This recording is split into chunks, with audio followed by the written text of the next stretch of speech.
Hello everyone, welcome back to my channel. तो हम थोड़ा सा रिवाइंड कर लेते हैं कि कल हमने क्या किया था।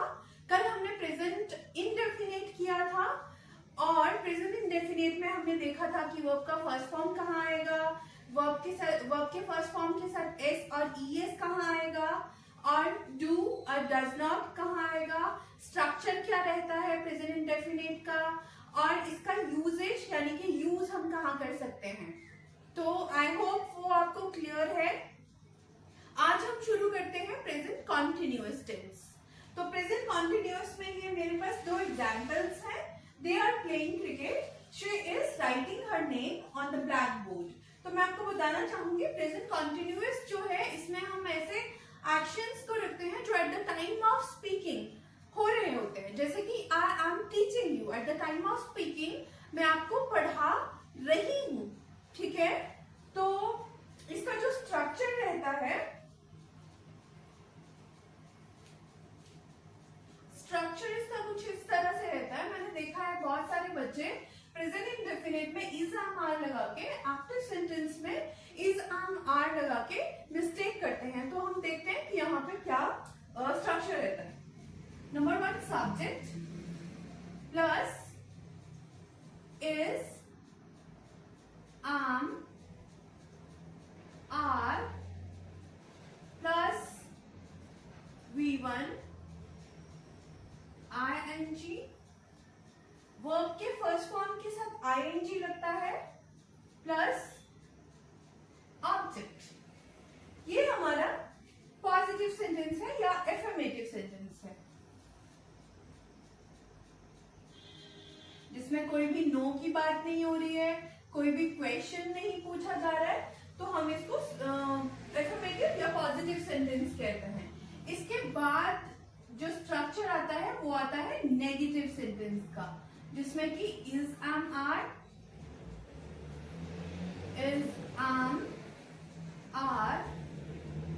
Plus not plus V1 ing plus object. अब बात कर लेते हैं इंटेरोगेटिव। इंटेरोगेटिव यानी कि क्वेश्चन मार्क। तो क्वेश्चन मार्क में क्या रहता है कि जो आपका हेल्पिंग वर्ब होता है वो सब्जेक्ट से पहले उठ के आ जाता है। चाहे कोई भी टेंस हो, जो इंटेरोगेटिव सेंटेंस होता है उसमें हेल्पिंग वर्ब सब्जेक्ट से पहले आता है। तो यहाँ पे भी देख लेते हैं, is am are plus subject plus V1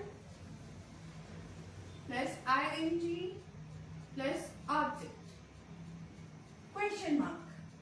अब हम देखते हैं is am are कहाँ आता है। is आता है सिंगुलर सब्जेक्ट के साथ। मैंने आपको ये कल भी बताया था कि सिंगुलर होता है जैसे कि बॉय, गर्ल, स्टूडेंट, है ना, जिसका हम प्लूरल नहीं बनाते, मतलब एक वचन, ठीक है। तो इस कहाँ आता है singular subject. For example girl, boy, teacher etcetera. तो इस कहाँ आता है। एम कहाँ आता है। Am always comes with the I. I के साथ ऑलवेज एम आता है। जैसे कि I am teaching, I am writing a letter, तो एम आएगा यहाँ पे। अब बात कर लेते हैं हम लोग आर की।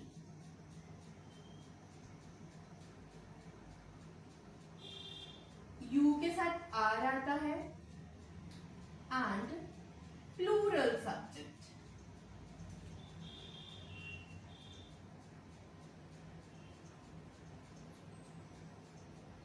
एक बात याद रखिएगा, यू के साथ ऑलवेज आ जाता है, चाहे आप एक पर्सन की बात करें, चाहे आप एक से ज्यादा पर्सन की बात करें। यू के साथ इज, एम कभी नहीं आता है, ऑलवेज आर आएगा।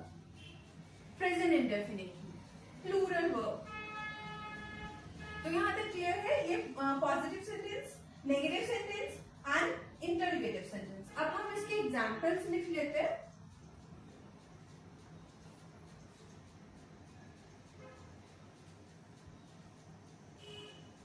पॉजिटिव सेंटेंस का एग्जाम्पल है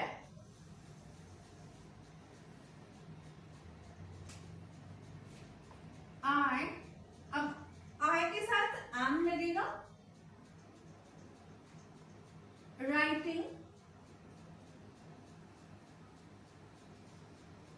अ letter, I am writing a letter, ये पॉजिटिव सेंटेंस है। अब हमें नेगेटिव सेंटेंस बनाना है बट शी के साथ, तो शी के साथ इज लगेगा, she is not playing cricket.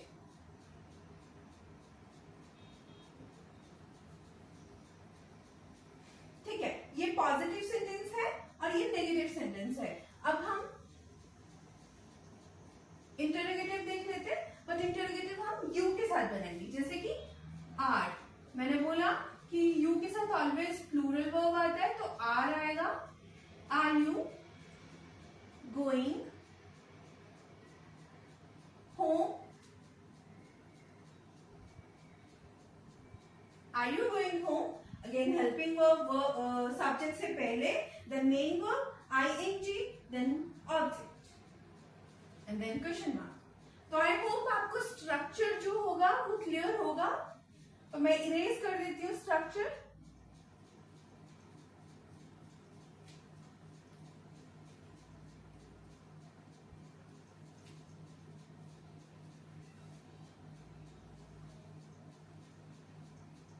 अब हम इसका यूजेज देख लेते हैं कि यूज कहां करते हैं।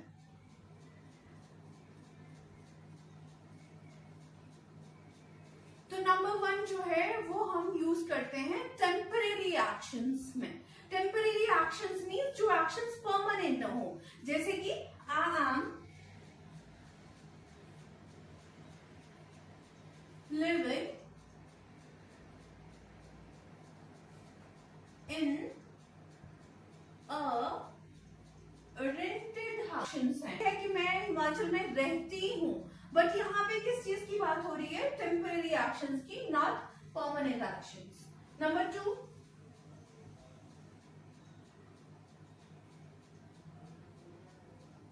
actions of fixed future। ऐसा एक्शन जो फ्यूचर में होगा बट जो कि फिक्स्ड है, प्लान्ड है, इसको हम प्लान्ड एक्शन भी बोल सकते हैं। जैसे कि I am going to Chandigarh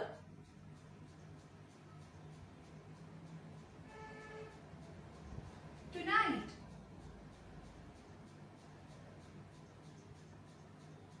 आप देख सकते हो टुनाइट मीन्स ये फ्यूचर का एक्शन है बट ये प्लान्ड है। ओके, प्लान्ड है तो इसलिए हमने इसको प्रेजेंट कॉन्टिन्यूअस में रखा।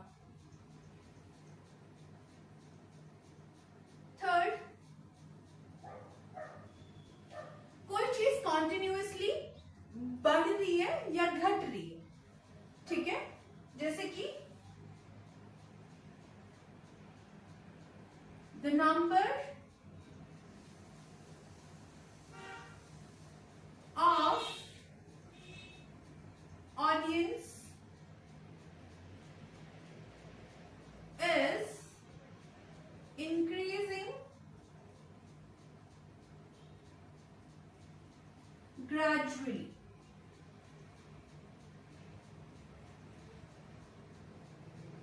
मैंने क्या बताया? थर्ड यूसेज कि कोई चीज कॉन्टिन्यूअसली बढ़ रही है या घट रही है, जैसे कि the number of audiences increasing gradually. तो ये यूजेज है। और जो फर्स्ट था वो मैंने आपको ऑलरेडी बता ही दिया कि ऐसे एक्शन जो at the time of speaking हो रहे हो उसको हम लोग प्रेजेंट कॉन्टिन्यूअस में रखते हैं। और एक और चीज मैं आपको बताना चाहूंगी, बहुत से लोग जो है वो मिस्टेक करते हैं, जैसे कि मैं बोलती हूँ कि मैं पढ़ाई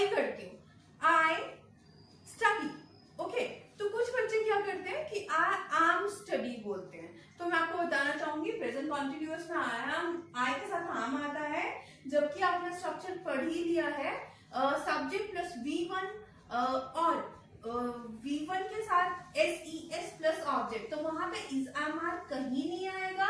तो प्लीज आप ये यूज ना करें, क्योंकि एक्टिव सेंटेंस में हम लोग प्रेजेंट इंडेफिनिट में am is am are use नहीं करते हैं। तो आई होप आज का सेशन आपको क्लियर होगा। अगर आपको वीडियो पसंद आया हो तो लाइक शेयर सब्सक्राइब करें। Thank you, bye bye.